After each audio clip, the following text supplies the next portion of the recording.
날씨가 여전히 쌀쌀하고 춥습니다. 그럼에도 불구하고 우리가 함께 한 마음으로 하나님을 예배할 때에 하나님의 큰 은혜가 우리 가운데 충만하게 또 우리 가운데 흘러 넘칠 줄 믿습니다. 우리 옆에 계신 분들과 또 앞뒤에 계신 분들과 이렇게 인사 나누겠습니다. 오늘도 은혜 충만한 시간 되기를 축복합니다.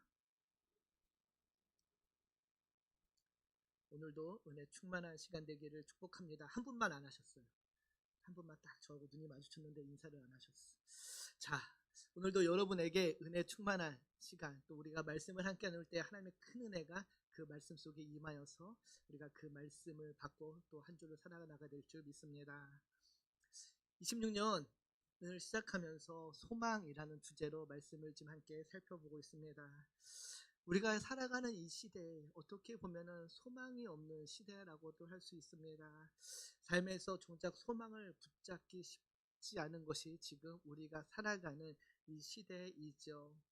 사람들은 더 나은 미래를 꿈꾸지만은 현실은 여전히 불안하고 관계로 상처가 가득하며 또 내일을 생각할수록 마음이 무거워질 때가 한두 번이 아닙니다. 특별히 요즘같이 어려운 시대에 자고 일어나면은 무슨 사건들이 일어나는 그런 시대는 더욱더 소망을 붙잡고 살아가기가 힘든 시대가 아닌가 생각합니다. 그래서 사람들은 오히려 더 많은 희망을, 기대를 갖고 내일을 기대합니다. 환경이 바뀌면 이 상황을 벗어나면은 조금 우리의 형편이 나아지겠지라고 기대하죠. 그런 기대와 희망을 갖고 사람들이 하루를 살아가는 것 같습니다. 그런데 오늘 우리가 살펴보고 있는 이 베드로 전서, 사도 베드로는 우리에게 다른 질문을 던집니다. 그런 상황 속에서 너는 어떤 사람으로 살아가고 있느냐라는 질문이죠. 소망 없는 이 시대 속에서, 소망이 없는 것 같은 이 시대 가운데 너는 어떠한 사람으로 살아가고 있냐라고 우리에게 묻고 있습니다. 그러면서 사도 베드로는 우리에게 다음과 같이 이야기하죠. 흩어져 고난받는 밖에 속에 있는 성도들에게 너희는 결코 소망이 없는 그런 존재가 아니라 오히려 더 분명한 확실한 소망을 가진 사람들이라고 알려주고 있습니다. 그렇게 선포하죠. 그리고 그 소망은 지금 너희가 처해 있는 환경이나 상황에 기인하는 것이 아니라 하나님 안에서 새롭게 주어진 너희의 정체성으로 인해 기인된 소망임을 분명히 밝혀주고 있습니다.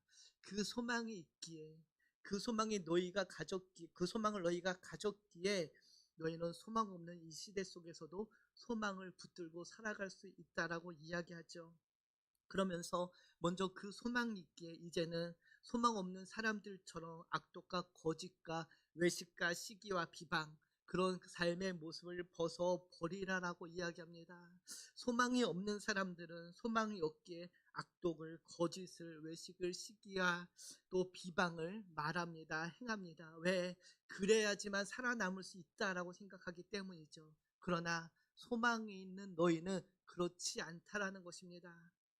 우리 주 예수 그리스도로 말미암아 너희에게 주어진 소망이 있기에 너희는 그들과 달리 그런 모습에서 벗어나 자유로워질 수 있다라는 것이죠. 그러면서 무엇이라고 얘기합니까?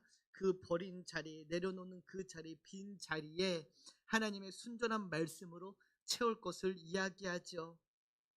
소망이 없는 사람은 세상의 말과 세상의 가치와 세상의 기준에 휘둘려 살아가지만은, 그러나 너희는 소망이 있기에 이제는 그런 것들이 아닌 하나님의 말씀으로 채워져서 하나님의 말씀을 기준 삼아 살아가야 한다라고 알려주고 있습니다. 왜냐하면 너희는 이미 주의 임재하심을 맛보아 알았기 때문이라고 이야기하죠. 사랑하는 성도 여러분, 저와 여러분도 마찬가지입니다. 우리는 이미 주님의 그 인자하심을 맛보아 알고 있는 사람들이죠. 그래서 우리는 하나님의 그 신령한 말씀을 사모하며 그 말씀을 기준 삼아 살아가는 하나님의 백성이 되었다라는 것입니다. 소망의 사람은 그래서 사람들의 평가에, 이 세상의 기준에 내 인생을 맡기는 것이 아니라 하나님이 세우신 그 기초 위에 나의 삶을 올려놓고 지어나간다라는 것이죠. 그래서 사도 베드로는 베드로서 2장 9절에 다음과 같이 확실하게 선포합니다. 우리 같이 한번 읽겠습니다. 그러나 너희는 택하신 족속이여 왕같은 제사장들이여 거룩한 나라여 그의 소유가 된 백성이니 이는 너희를 어두운 데서 불러내어 그의 기한 밑에 들어가 계시니에 아름다운 덕을 선포하게 하려 하심이라. 아멘. 사랑하는 가족 여러분, 저와 여러분은 하나님의 택하신 족속이요 왕같은 제사장이며 거룩한 나라요 그의 소유된 백성입니다. 이 사실을 믿으십니까? 한때는 하나님의 백성이 아니었지만 이제는 하나님의 백성이 되었고, 한때는 긍휼을 얻지 못하는 그런 존재였지만 이제는 하나님의 긍휼을 얻은 자들이라고 이야기합니다. 그래서 이제는 하나님께서 우리를 그렇게 택하셔서 부르셔서 우리에게 새로운 소망을 주셨기 때문에 이제는 더 이상 소망 없는 사람들처럼 그렇게 이 세상을 살아가는 것이 아니라 빛으로 부르심을 받은 자답게 이제는 이 세상 가운데 삶의 자리에서 하나님의 그 아름다운 덕을 선포하며 살아가야 한다는 것이죠. 이것이 소망이 주어진 우리의 삶의 모습이다라고 이야기합니다. 그래서 이렇게 소망이 주어졌기에 우리는 이 세상 속에서 어떻게 살아가야 할까요? 오늘 본문에서 구체적인 그 삶의 모습에 대해서 알려주는데요. 먼저 16절을 보면 이렇게 이야기합니다. 우리 같이 16절 읽겠습니다. 너희는 자유가 있으나 그 자유로 악을 가리는 데 쓰지 말고 오직 하나님의 종과 같이 하라. 아멘. 사도 베드로는 하나님의 종과 같이 이 세상을 살아가야 한다라고 우리에게 알려줍니다. 너희에게 소망이 있기에 이제는 그 흔들리지 않는 소망을 너희가 붙잡았기에 하나님의 종과 같은 모습으로 이 세상을 살아가야 한다는 것이죠. 더 이상 죄의 종이 아닌 하나님의 종으로 살아가야 한다는 것입니다. 소망이 없는 사람들은 여전히 죄에 매여서 죄의 종으로 살아갑니다. 그래서 악독과 시기와 비방의 말을 거침없이 내쏟고 그것으로 나의 유익을 챙기려 하지만은 이제는 너희는 하나님이 주신 참 소망이 있기에 그 소망으로 참 생명을 가졌기에 하나님의 종으로 살아갈 수 있다라는 것이죠. 하나님의 종으로 살아가는 모습, 어떤 모습일까요? 바로 하나님께 속한 자로 살아가는 것입니다. 이 세상의 기준에 속하여서 이 세상의 가치를 쫓아가는 것이 아니라 하나님의 종이 되었기에 하나님의 선하신 뜻을 위하여 그분의 기쁘신 뜻을 위하여 살아간다라는 것이죠. 종은 주인의 말에 순종하는 사람입니다. 하나님의 종이 되었기에 이제는 그분의 뜻을 헤아려 그분의 뜻에 맞게 살아간다라는 것이죠. 그 구체적인 모습이 18절에 보면 다음과 같이 이야기하죠. 18절에 우리 같이 읽겠습니다. 사한들아 범사에 두려함으로 주인들에게 순종하되 선하고 관용하는 자들에게만 아니라 또한 까다로운 자들에게도 그리하라. 하나님의 종으로 살아가는 그 구체적인 모습은 바로 무엇입니까? 범사에 두려움으로 순종하며 살아가는 것인데 이 세상의 모든 사람들에게 순종하되 특별히 너희들에게 까다로운 자들에게 그리하라라고 이야기합니다.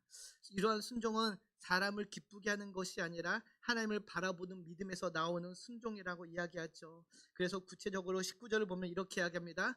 부당하게 고난을 받아도 하나님을 생각함으로 슬픔을 참으면 일은 아름다우나 죄가 있어 매를 맞고 맞으면 무슨 칭찬이 있으리요. 그러나 선을 행함으로 고난을 받고 참으면 이는 하나님 앞에 아름다우니라. 사도 베드로가 이야기하는 하나님의 종으로 살아가는 그 모습은 모든 상황과 환경 속에서 특별히 고난 가운데서도 참고 인내함으로 견뎌내는 삶이라는 것입니다. 특별히 종의 자리에 있을 때에 부당한 주인의 지시가 있어도 인내하는 삶을 살아간다는 것이죠. 이렇게 말하는 삶의 태도는 상황이 바뀌어서 가능한 것이 아니라 여전히 부당하고 여전히 억울한 상황이 있지만은 그러나 하나님이 계시기에 하나님을 선택하는 믿음으로 살아간다라는 것입니다. 사랑하는 성도 여러분, 그래서 소망이 있는 삶, 흔들리지 않는 소망을 갖고 있는 사람은 부당한 고난 속에서도 그 고난을 이겨내는 사람입니다. 부당한 고난 속에서도 붙들 수 있는 소망이 있기 때문에 그 부당한 고난을 이겨나간다라는 것이죠. 19절을 보면 이렇게 이야기하죠. 하나님을 생각함으로 슬픔을 참으면 일은 아름답다라고 이야기합니다. 이 아름답다라고 번역된 단어가 카리스, 은혜라는 뜻인데요.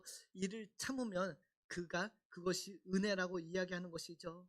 사랑하는 성도 여러분, 때로는 우리는 삶의 자리에서 부당한 고난을 받을 때가 있습니다. 원치 않는 고난을 겪을 때가 있죠. 원치 않는 처우를 받을 때가 있습니다. 대우를 받을 때가 있습니다. 그럴 때 무엇이라고 이야기합니까? 참고 인내하는 것이 은혜다라고 이야기하죠. 왜? 하나님이 그 자리에 함께 계시기 때문에 참고 견뎌내는 것이다라고 이야기합니다. 우리는 사랑하는 성도 여러분, 하나님의 택하심을 받은 자들입니다. 그래서 하나님이 이 세상을 다스리는 주권자라는 사실을 믿고 있는 사람들이죠. 무엇을 의미하나요? 지금 나에게 일어난 그 모든 일들 역시 하나님의 섭리 안에서 이루어진 일이라는 사실을 믿고 있는 것입니다. 나에게 일어나는 모든 일들이 하나님의 섭리 가운데 있다라면은 우리는 그 사실을 좀 다른 시선으로 바라볼 수 있게 된다라는 것이죠. 왜? 로마서 8장 28절을 보면은 다음과 같이 알려줍니다. 우리 같이 읽겠습니다. 우리가 알거니와 로마서 8장 28절입니다. 우리가 알거니와 하나님을 사랑하는 자 곧 그의 뜻대로 부르심을 입은 자들에게는 모든 것이 합력하여 선을 이루니라. 아멘. 모든 것이 합력하여 선을 이룬다. 이 말씀을 우리가 믿기에 우리는 우리에게 일어나는 모든 일들을 다르게 보고 다르게 해석할 수 있는 것이죠. 합력하여 선을 이루시는 하나님이심을 우리가 알기에 우리는 지금 우리가 처한 상황을 이 세상의 기준과 시선으로 바라보는 것이 아니라 하나님의 시선으로 바라보고 해석할 수 있다라는 것입니다. 그것이 흔들리지 않는 소망을 가진 사람의 삶이라는 것이죠. 요셉의 이야기를 보면 너무도 확연하게 알 수 있습니다. 우리가 잘 알고 있듯이 요셉은 아버지 야곱의 사랑을 독차지했습니다. 형들과 달리 야곱에게는 채색 옷을 입혔고 양을 치는 일에서도 그를 제외시켰습니다. 가정의 모든 일에서 노동에서 그는 자유로운 사람이었죠. 그래서 실제로 형들이 양을 멀리 치러 갔을 때도 그는 형들과 함께하지 않고 집에 남아 있었습니다. 그러니 형들의 질투와 시기를 받는 것이 어쩌면 당연했을 수도 있습니다. 결국 형들의 그 시기와 질투는 어떤 결과를 일으키나요? 동생 야곱을 죽이려고 하고 결국은 그를 팔아버리죠. 노예로. 아버지의 사랑이 악순환이 되어서 노예로 팔려가게 되었습니다. 그리고 노예로 팔려가는 것뿐만 아니라 어떻게 됩니까? 부당한 억울함을 누명을 쓰고 옥에 갇히게 되죠. 그러나 요셉 이야기에서 우리가 잊지 말아야 할 것이 있습니다. 창세기 39장 3절을 보면 다음과 같이 알려주죠. 그의 주인이 여호와께서 그와 함께 하심을 보며 또 여호와께서 그의 범사에 형통하게 하심을 보았더라. 하나님께서 그와 함께 하셔서 그가 범사에 형통했다라고 이야기합니다. 요셉의 이야기를 간통하는 핵심은 여호와 하나님께서 그와 함께 하셨다는 것이죠. 요셉이 아버지 야곱과 함께 있을 때도 그와 함께 하셨고 그가 보디발의 집으로 팔려갔을 때도 그와 함께 하셨고 그가 옥에 갇혔을 때도 그와 함께 하셨다라는 것입니다. 그래서 그가 범사에 형통했다라고 이야기하죠. 하나님을 사랑하는 사람들, 곧 그분의 뜻을 따라 부르심을 받은 사람들에게는 모든 것이 합력하여 선을 이루는 줄을 안다라고 이야기합니다. 저와 여러분에게 주신 말씀이죠. 합력하여 선을 이루시는 하나님이심을 우리가 알기에 이것이 흔들리지 않는 우리의 소망의 본질이 되는 것입니다. 참된 고난은 사랑하는 성도 여러분, 참된 소망은 고난이 사라지는 것이 아니라 그 고난 가운데서도 하나님께서 우리와 함께 하심을 깨닫고 그 하나님을 바라보는 것입니다. 세상의 판단과 상황은 끊임없이 변하고 흔들리지만은 하나님이 우리와 함께 하시기에 우리가 바라보고 우리가 붙잡고 있는 그 소망은 변치 않기에 우리는 이 세상에서 무너지지 않고 살아갈 수 있다는 것입니다. 요셉의 그 모든 인생 가운데 함께 하신 그 하나님께서 합력하여 선을 이루어서 요셉을 통하여서 이스라엘의 구원을 이루어 나가셨던 것처럼 저와 여러분의 삶의 모든 순간순간을 보시고 기억하시고 그 삶을 통해서 하나님의 선한 뜻을 이루어 가신다라는 것이죠. 이것이 소망에 있는 삶의 인생이 되는 것입니다. 그래서 사랑하는 성도 여러분, 소망이 있는 사람은 결코 흔들리지 않습니다. 결코 무너지지 않습니다. 왜? 그 하나님께서 함께 하심으로 형통의 은혜를 누리기 때문입니다. 이것이 하나님께서 저와 여러분에게 주시는 사랑의 음성이며 또 그 음성이 있기에 오늘 우리가 이 자리에 있는 것입니다. 바라기는 이 사실을 믿고 기억하며 흔들리는 이 세상 속에서도 흔들리지 않고 살아내는 저와 여러분 되기를 주님의 이름으로 축복합니다. 그래서 본문 21절을 보면은 사도 베드로가 다음과 같이 이야기합니다. 우리 같이 보겠습니다. 이를 위하여 너희가 부르심을 받았으니 그리스도도 너희를 위하여 고난을 받으사 너희에게 본을 끼쳐 그 자체를 따라오게 하려 하셨느니라. 아멘. 이를 위하여 너희가 부르심을 받았다라고 이야기합니다. 이를 위하여 무엇인가에 앞서 있는 19절, 20절 말씀을 받는 것인데요. 고난을 받기 위하여, 고난을 너희가 견디기 위하여 어쩌면 너희는 부르심을 받은 사람들이 될 수 있다는 것이죠. 그 고난은 세상이 주는 고난이 아니라 그리스도로 인하여 받는 고난을 가리킵니다. 때로는 그리스도를 믿는 그 믿음 때문에 너희가 고난을 받지만 그 고난을 받기를 하나님께서 원하셨다는 것입니다. 고난 속에서도 소망을 잃지 않는 삶으로 부르셨다는 의미이기도 하죠. 사랑하는 성도 여러분, 한 가지 묻습니다. 여러분은 왜 지금 이 자리에 앉아 계신가요? 왜 세상에서는 기독교라고 부르는 이 믿음을 여러분은 갖고 신앙의 길을 걷고 계신가요? 무엇 때문에 여러분은 지금 이 자리에서 이 신앙의 길을 걷고 계십니까? 혹시 예수 믿고 복을 받아 아무 걱정 없이 잘 살기 위한 것이 아닌가요? 혹시 편안한 삶, 안락한 삶을 꿈꾸며 하나님께서 그런 삶으로 인도해 주실 것을 믿는 그 믿음으로 이 자리에 있지는 않으신지요?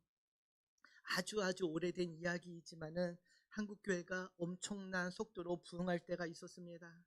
여기서 부흥은 외적으로 폭발적인 성장을 이룰 때이죠. 그 당시 대부분의 많은 성도님들은 예수 믿고 복 받기를 원해서 교회에 나오셨습니다. 잘못된 이야기는 아닙니다. 분명히 우리가 예수를 믿고 하나님을 믿으면 우리 가운데 복이 있습니다. 복이 임하죠. 그런데 특별한 복을 원해서 나오신 성도님들이 참 많았습니다. 물질의 복을, 건강의 복을, 자녀의 복을 받기 위해서 나오신 성도님들이 많았지요. 정말로 그래서 많은 분들이 그런 복을 또 받았습니다. 그런데 사도 베드로는 우리에게 이야기하죠. 물론 그런 이유도 있지만은 너희가 택하심을 받은 이유는 고난이라고 이야기합니다. 고난을 받기 위해서 너희가 택하심을 받았다라는 그 사실을 기억하라고 이야기하죠. 내가 너희를 부른 이유는 바로 불의한 이 세상 가운데 선한 십자가의 그 양심에 따라 살아감으로 고난을 받게 하기 위해서라고 이야기합니다. 무엇을 이야기하나요? 사랑하는 성도 여러분, 선한 양심, 십자가로 일하여서 우리에게 회복된 그 선한 양심을 갖고 너희가 이 세상을 살아가면은 고난은 필연적으로 따를 수밖에 없다라는 것입니다. 이 세상 속에서 너희는 핍박을 받을 수밖에 없다라는 것이죠. 그 선한 양심으로 살아가면은 이 세상의 가치와 충돌하기 때문에 고난을 피해갈 수 없다라는 것입니다. 그러나 그럼에도 불구하고 내가 너희를 부르신 이유는 그 고난을 견뎌내므로, 그 고난을 관통함으로 하나님의 살아계심을, 예수 그리스도의 보혈의 그 능력을 전파하기 위해서 내가 너희를 택하여 불렀다라는 것이죠. 앞서 베드로전서 2장 9절에서도 이야기했죠. 내가 너희를 택하신 그 목적이 무엇입니까? 바로 너희로 하나님의 그 아름다운 덕을 선포하기 위해서 불렀다라는 그 이야기와 맥을 같이 하고 있습니다. 그런데 우리는 어떤가요? 때로는 우리는 하나님께 간구하고 기도합니다. 무엇을 기도하고 간구하시나요? 우리의 기도의 모습을 돌아보면은 우리는 날마다 하나님께 이런저런 문제를 해결해 달라고 기도할 때가 많이 있습니다. 물론 저도 그렇습니다. 오늘 새벽에 저도 나와서 기도할 때 하나님, 제 동생이 아픕니다. 누가 아픕니다. 치유하시고 회복시켜 주시옵소서 기도하고 간구하죠. 그런 기도라는 게 당연합니다. 그런데 하나님께서는 오늘 우리에게 또 다른 말씀을 하십니다. 그런 고난이 있냐? 그런 어려움이 있냐? 기뻐하라, 감사하라. 내가 너를 그 때문에 불렀다라고 이야기하죠. 우리는 이 사실을 받아들이기 힘들어합니다. 누구나 편안한 삶, 안정된 삶을 꿈꾸기에 그리스도인에 인해서 고난을 받는다라는 것을 원치 않고 피해가고 싶어 합니다. 그러나 하나님께서는 고난을 때문에 너희를 불렀다라고 오늘 베드로를 통해 분명하게 밝혀주고 있습니다. 이 편지를 쓰는 베드로조차도 그 사실을 예수님과 함께 있을 때는 깨닫지 못했습니다. 마가태복을 보면은 베드로가 주는 그리스도시요 살아계신 하나님의 아들이다라고 고백하는 그 고백의 모습이 있죠. 그러고 나서 바로 예수님께 책망을 받습니다. 예수님께서 내가 이제 십자가를 지고 가야 한다는 사실을 제자들에게 말씀하시자 주님 그런 일은 결코 주님께 일어나지 않을 것입니다. 일어나서는 안 됩니다라고 이야기하죠. 그때 주님께서 베드로에게 무엇이라고 이야기합니까? 사탄아 내 뒤로 물러가라라고 이야기하죠. 고난받는다는 사실을 베드로조차도 예수님과 함께 있을 때는 이해하지 못했지요. 그러나 지금 베드로가 무엇이라고 이야기합니까? 고난받는 것이 당연하다라고 이야기합니다. 왜? 그리스도의 은혜가 우리 가운데 임했기 때문에 우리에게 흔들리지 않는 소망이 주어졌기 때문에 이제는 우리에게도 고난이 있을 수 있다는 것이죠. 그리고 그 고난을 이겨내야 한다라고 이야기합니다. 흔들리지 않는 소망을 붙잡고 걸어가라고 이야기하죠. 왜? 주님께서 그 본을 우리에게 보이셨기 때문입니다. 오늘 본문 21절을 보면 그래서 다음과 같이 우리에게 알려줍니다. 우리 같이 21절을 보겠습니다. 바로 같이 읽겠습니다. 시작. 바로 이것을 위하여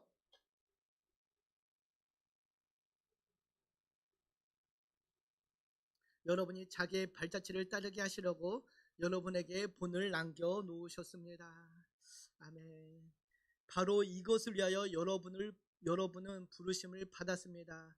고난 때문에 부르심을 받았다라고 이야기하며 그리스도께서는 여러분을 위하여 고난을 당하심으로 여러분이 자기의 발자취를 따르게 하시려고 여러분에게 본을 남겨 놓으셨습니다 라고 알려줍니다. 주님께서 이미 그 고난을 지시고 가셨으며 그 본을 보이셨으니 너희는 그 길을 따라오기면 된다라고 이야기합니다. 그 길 끝에 영광이 있으니 나를 믿고 따라오라라고 이야기하고 있는 것이죠.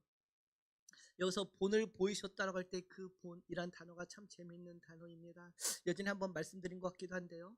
우리가 처음에 글씨를 배울 때나 아니면 그림을 그릴 때 습자지를 대고 보면 밑에 투명하게 보이는 것이 있죠. 그처럼 투명한 것으로 되어서 분명하게 보여서 따라올 수 있게끔 만들어 놓은 것이란 뜻을 갖고 있습니다. 그런 단어이죠. 그러니 틀릴 수가 없다라는 것입니다. 엇나갈 수 없다는 것이죠. 분명하게 투명하게 보이기 때문에 그런 발자취를 남겨놨으니 너희는 따라오라라고 이야기합니다. 사랑하는 성도 여러분, 여러분은 주님께서 보이신 그 본을 따라가고 계십니까?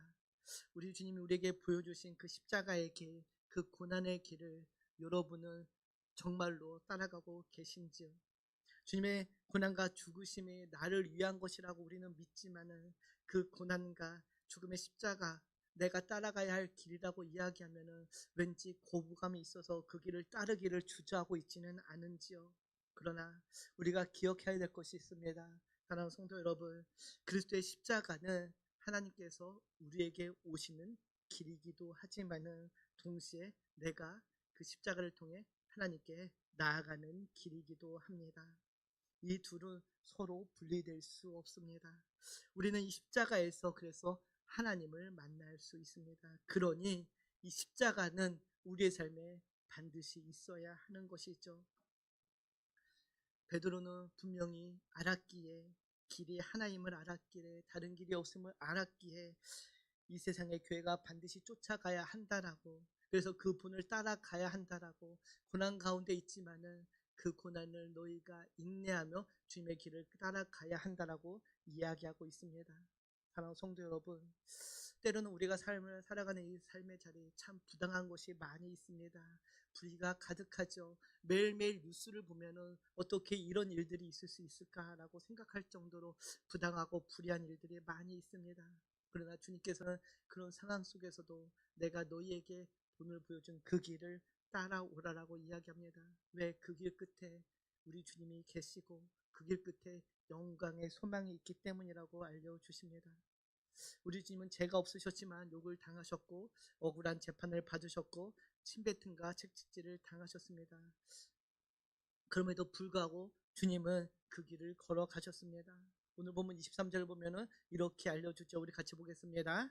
욕을 당하시되 맞대어 욕하지 아니하시고 고난을 당하시되 위협하지 아니하시고 오직 공의로 심판하시는 이에게 부탁하시며, 주님께서는 그 고난의 길, 그 억울함의 길을 걸어가실 때 단 한마디 변명도 하시지 않으셨습니다. 자기 변론도 하지 않으셨습니다. 왜일까요? 주님께서는 사람의 판단이 아니라 하나님의 공의에 그 소망을 두셨기 때문입니다. 하나님의 공의를 믿으셨기에, 공의의 하나님이 이 길을 걸어가시라 말씀하셨기에 걸어가신 것이죠. 하나님의 공의를 믿는 사람, 그 공의의 소망을 둔 사람은 어떤 억울한 상황과 부당한 환경 속에서도 그래도 하나님을 바라보고 믿고 나아갈 수 있게 된다고 알려주고 있는 것입니다. 사도행전을 보면 우리가 잘 알고 있는 스데반의 이야기가 있습니다. 스데반도 참 억울한 죽음을 당하죠. 그러나 돌에 맞아 죽어가면서도 그는 하늘을 바라보며, 사람의 손에 죽었지만은 하나님 나라를 바라보며 소감하며 죽음을 받아들이게 됩니다. 억울함을 풀 기회가 없어서 침묵한 것이 아니라 그는 마지막 순간까지도 자신의 상황보다 하나님의 시선을, 하나님의 소망을 붙들고 있었기 때문에 돌에 맞아 죽어가면서도 이 죄를 그들에게 돌리지 마옵소서 하고 죽을 수 있었던 것이죠. 왜? 하나님 나라의 소망이 그에게 있었기 때문에, 하나님의 공의를 그가 믿었기 때문에 그는 자신의 죽음을 감사함으로 받아들일 수 있었던 것입니다.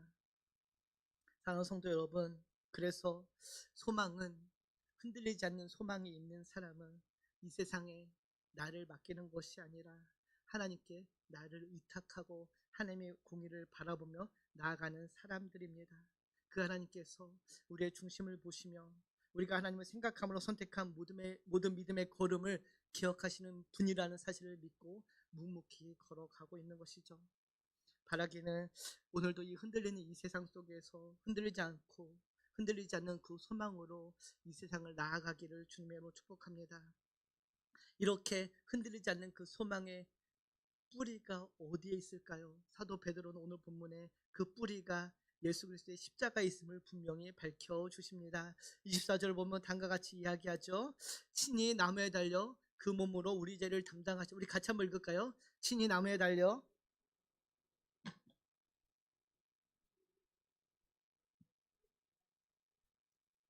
그가 채찍에 맞음으로 너희는 나음을 얻었나니. 아멘. 사랑하는 성도 여러분, 제자들에게 주님의 십자가는 소망의 끝이었습니다. 모든 것이 끝난 순간이었죠. 그러나 하나님께는 그 십자가가 소망의 시작이었습니다. 사람의 눈에는 실패처럼 보였지만은 하나님은 그 자리에서 죄의 문제를 끝내셨고 구원의 문을 여셨습니다. 그래서 로마서 5장 8절을 보면 이렇게 이야기하죠. 우리가 아직 죄인 되었을 때 그리스도께서 우리를 위하여 죽으심으로 하나님께 우리에 대한 자기의 사랑을 확증하셨느니라.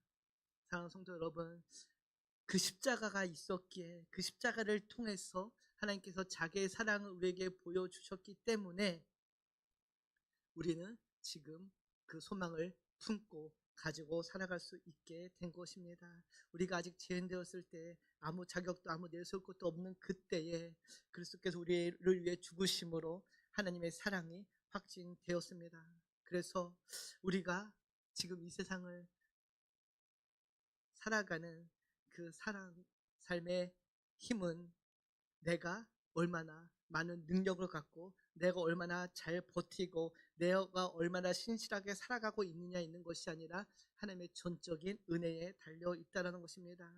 넘어지고 실패하는 순간 흔들리지 않을 수 있는 것은 우리의 구원이 주 예수 그리스도의 그 십자가에 세워졌기 때문이라고 알려주고 있는 것이죠. 그래서 흔들리지 않는 그 소망이 우리 주님 안에 있기 때문에 그 주님을 바라보고 나아가려고 이야기합니다. 그 주님께서 너희의 목자가 되시고 너희의 감독이 되시기에 이제는 그 목자 되신 주님을 바라보고 감독 되신 그 주님을 의지하며 나아갈 때에 이 세상의 그 어떤 고난도 부당함도 견뎌낼 수 있다라고 이야기하고 있는 것이죠. 사랑하는 성도 여러분, 시편 23편 1절 우리가 잘 알고 있는 말씀이죠. 우리 같이 읽겠습니다. 여호와는 나의 목자시니 내게 부족함이 없으리다. 사랑하는 성도 여러분, 우리의 소망은 결국 목자 되신 주님 안에 있습니다. 그 주님 안에 있을 때에 우리는 부족함이 없습니다. 그 주님으로 충만해집니다. 우리의 인생에 분명한 목자 되시고 감독 되신 주님이 계시기에 우리는 부족함이 없이 이 세상을 살아가게 되는 것이죠. 어떤 고난이 와도 어떤 환난이 와도 어떤 어려움이 와도 이겨낼 수 있다라는 것입니다.